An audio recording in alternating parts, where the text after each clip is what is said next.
Hello and welcome back everyone. Today we are going to talk about female gametophyte in plants. This topic is actually related with the standard 12th biology syllabus. But if you are interested in plants, you can continue watching it. Friends, you know that the higher plants or angiosperms are highly complex and highly evolved form of life. In angiosperm, flowers are meant for reproduction to occur. Inside the flower, there are two types of components, accessory whorl and essential whorls. The accessory whorls include thalamus, sepals and petals, whereas the essential whorls includes androecium and gynoecium. Androecium is male floral whorl, consists of stamens. The functional unit of stamen is called anther, which is responsible for microsporogenesis, that is pollen grain formation. Whereas gynoecium is female floral part, consists of carpel. It is composed of ovary, style and stigma. It is responsible for formation of megaspore or the embryo sac, and the process is known as megasporogenesis. We have already seen sexual reproduction in detail in previous video. If you want to check out that video, just click on the I button. So welcome back. In this video, we are going to talk about development of embryo sac or female gametophyte in angiosperms.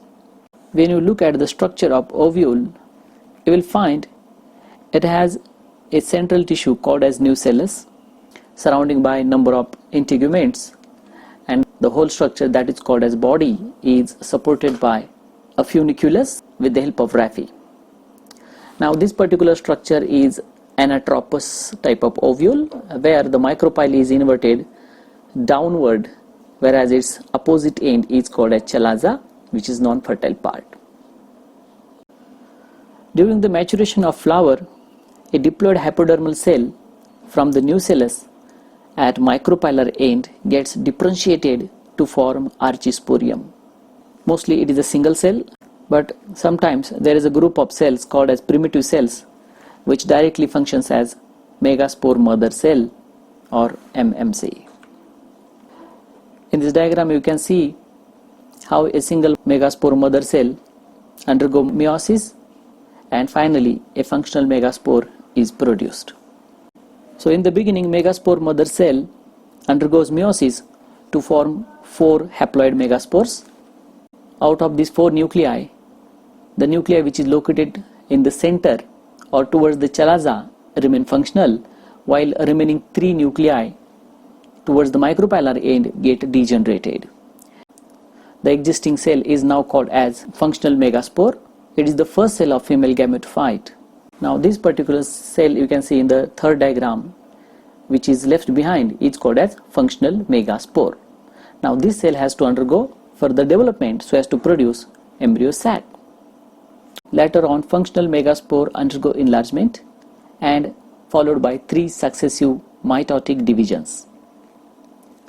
The first mitotic division results in the formation of 2 nuclei. Then both nuclei undergo 2 successive divisions. This results in the formation of 4 nuclei at each pole. Thus 8 nucleated structure is formed. 1 nuclei from each pole come to the center and function as polar nuclei. This is followed by cellular organization to form 3-celled egg apparatus at micropylar end, 3 antipodals at the chalazal end, and the 2 polar nuclei remain in the center. Thus, this 8 nucleate and 7-celled structure is called as embryo sac or female gametophyte. This structure is produced within the functional megaspore. Therefore, this type of development is called as endosporic. Hope you have understood this process of development. If not, please go back and watch the video again. I'm sure you will understand it. So keep watching and don't forget to like and subscribe.